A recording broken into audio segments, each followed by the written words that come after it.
So hello what's up, कैसे हैं आप सब। स्वागत है आप सबका to the first revision of investigation.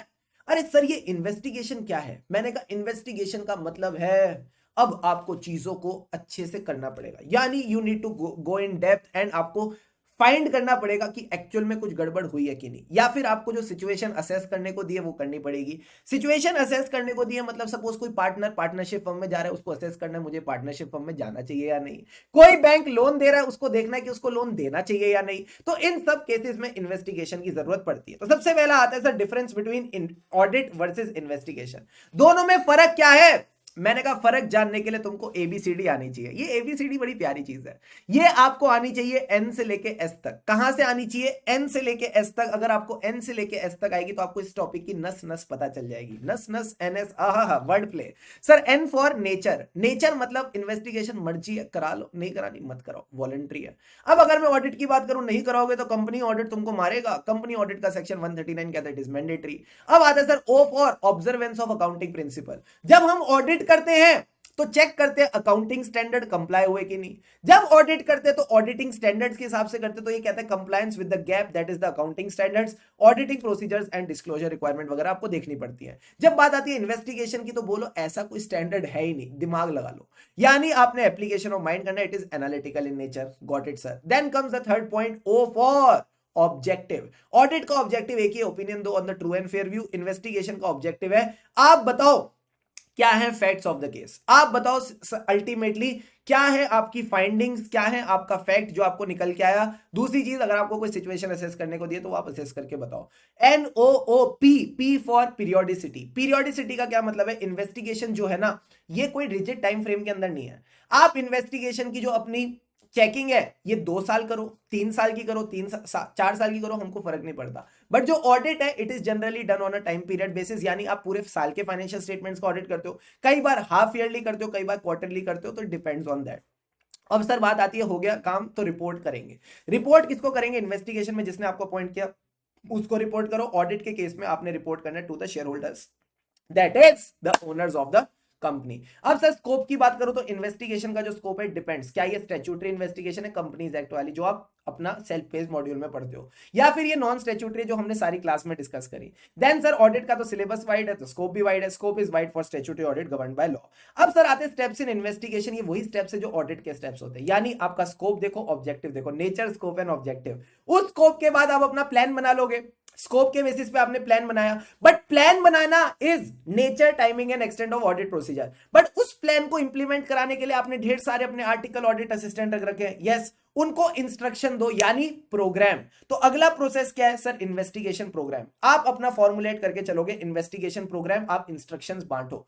अब सर जो लोग अपना काम करेंगे वो प्रोसीजर्स परफॉर्म करेंगे, एविडेंस कलेक्ट करेंगे। एविडेंस को इन्वेस्टिगेशन में एनालाइज करना पड़ता है, ऑडिट में नहीं कर रहे। बट यहां पे आपने इसको एनालाइज करने के लिए एक और स्टेप दिया, एनालाइज करके कंक्लूजन निकालो, कंक्लूजन करके रिपोर्ट दो। क्या पूरी की पूरी लिंकिंग क्लियर है? हाँ सर। सबसे पहले क्या आएगा? Objective and scope. वो हर इंगेजमेंट में आता है तो यहां भी आएगा। ऑब्जेक्टिव एंड स्कोप के बाद आपने अपने प्रोग्राम बनाए, यानी लोगों को इंस्ट्रक्शन दिए। अब उन्होंने एविडेंस कलेक्ट किया, उसको आपने एनालाइज किया। ये एनालिसिस बहुत इंपॉर्टेंट है, याद रखना।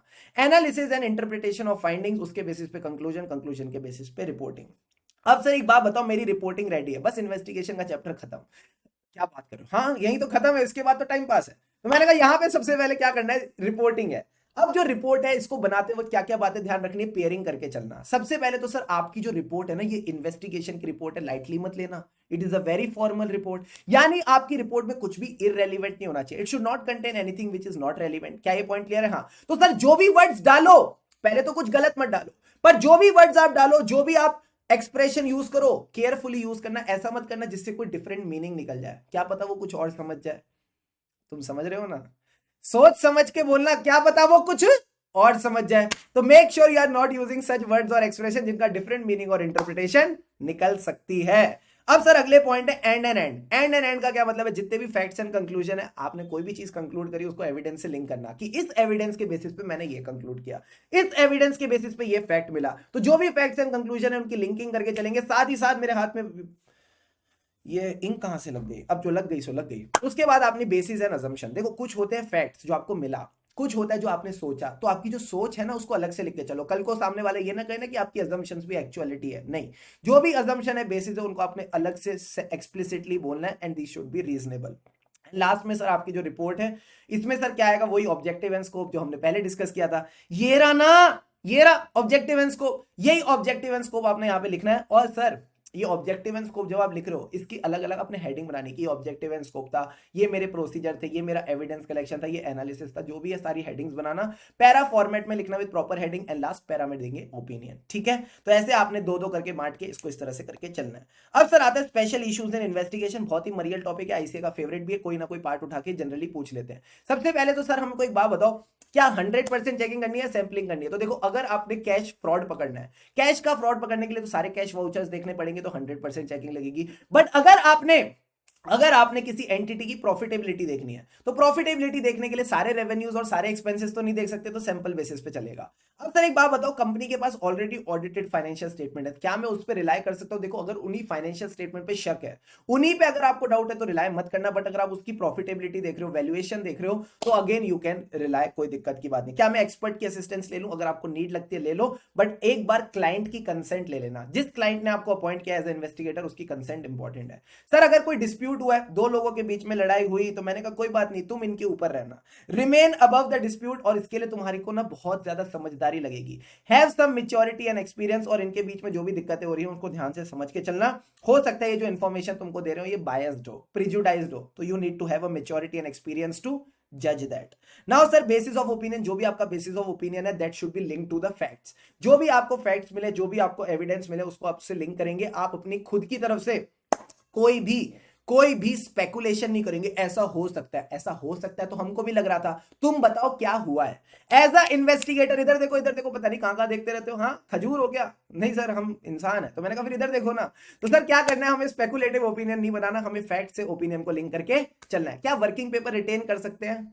करने चाहिए, कर सकते हैं की बात नहीं है, करने चाहिए। जैसे ऑडिटर को 7 साल के लिए रिटेन करने होते हैं, ऐसे इन्वेस्टिगेटर के लिए कोई साल नहीं दे रखे। बट ये कहते हैं कल को आगे अगर कोई आप पे उंगली उठाए कि आपने इन्वेस्टिगेशन ठीक से नहीं करी, तो आपके पास वर्किंग पेपर होने चाहिए। प्लस यही वर्किंग पेपर आपको रिपोर्टिंग में हेल्प करते हैं, अपना जो ओपिनियन वगैरह बनाने में। Got it sir. अब सर एक आईसीए का ना सवाल आजकल ज्यादा ही फेमस चल रहा है कि इकोनॉमिक एंड फाइनेंशियल पोजीशन को देखने में क्या फैक्टर्स देखोगे? तो मैंने कहा क्वेश्चन में ही आंसर छुपा है। बुद्धू बच्चे सोचते हैं, समझदार बच्चे क्वेश्चन देखते हैं, यानी क्वेश्चन के अंदर ही लिखा है कि क्या फैक्ट्स, क्या क्या चीजें देखने। तो मैंने कहा इकोनॉमिक का मतलब होता है पीएनएल, फाइनेंशियल का मतलब होता है बैलेंस शीट। बैलेंस शीट में आता है एसेट माइनस लायबिलिटी, सर हमको ऑलरेडी पता है। तो मैंने कहा फिर आंसर निकाल दो, कैपिटल। पहला पॉइंट हो गया फिक्स्ड एंड वर्किंग कैपिटल। अब इसके बाद आ जाओ प्रॉफिटेबिलिटी पे, कि यानी कंपनी के ट्रेंड क्या है, सेल्स एंड प्रॉफिट्स का। क्या कंपनी का ट्रेंड है सेल्स एंड प्रॉफिट्स का? ट्रेंड को देख के क्या लगता है प्रॉफिट आगे भी मेंटेन रहेंगे? क्या ये जो प्रॉफिट है, पहले और दोनों पॉइंट को मिला दो, क्या ये जो प्रॉफिट है ये एडिक्वेट रिटर्न दे रहे हैं ऑन द कैपिटल एम्प्लॉयड? अरे पहले दोनों पॉइंट को मिलाओ ना। क्या ये जो प्रॉफिट है, क्या ये एडिक्वेट रिटर्न दे रहे हैं ऑन द कैपिटल एम्प्लॉयड? अगर नहीं तो देखो क्या कंपनी 100% कैपेसिटी पे, या ये कैपेसिटी बढ़ा सकते हैं, whether it is operating at 100% capacity or improvements can be made. Now comes the next point, factors affecting the future maintainability of turnover. क्या कंपनी जो भी पैसा कमा रही है, सेल्स कर रही है, आगे भी कर पाएगी? मैंने कहा इसके लिए ट्रेंड देखो, पीछा वाला ट्रेंड जो है वो आगे का बताएगा कि अगर कंपनी ग्रो कर रही है तो आगे भी करेगी। अगर लगता है नहीं करेगी, सर क्यों नहीं करेगी? Competition, it is generally the competition which affects you. तो आपने ट्रेंड के साथ कंपटीशन देखना, अगर लगता है कंपटीशन है तो नई मार्केट में चले जाओ। नई मार्केट में जाने में कौन हेल्प करेंगे? M for market, M for Modi ji. आहा वाह मोदी जी वाह। तो मैंने कहा हम जाएंगे नई मार्केट में मोदी जी को लेके, यानी मोदी जी की मदद से, यानी पॉलिटिकल एंड इकोनॉमिक कंसीडरेशन। तो यही 4 बातें आपने ध्यान रखनी है। ट्रेंड के हिसाब से हमारी सेल्स फ्लक्चुएटिंग है या कांस्टेंट रेट पे ग्रो कर रही है। जो भी ट्रेंड खराब करेगा वो कंपटीशन करेगा, यानी क्या कॉम्पिटिटर की डिमांड इंक्रीज हो रही है? अगर हाँ तो नई मार्केट में चलो, धुन धुन धुन धुन धुन सारे बच्चे चलेंगे नई मार्केट में सर, यानी मार्केटेबिलिटी देखेंगे, क्या हम नई मार्केट में जाके अपनी सेल्स बढ़ा सकते हैं। नई मार्केट यानी हमें एक्सपोर्ट करना है, एग्जाम्पल नई मार्केट यानी हमें एक्सपोर्ट करना है, तो सर एक्सपोर्ट करने में हेल्प कौन करेगा? पॉलिटिकल एंड इकोनॉमिक कंसीडरेशन देख के चलना। फिर हमने डिस्कस किया था सर नया नया पार्टनर आया तो वो क्या क्या देखेगा?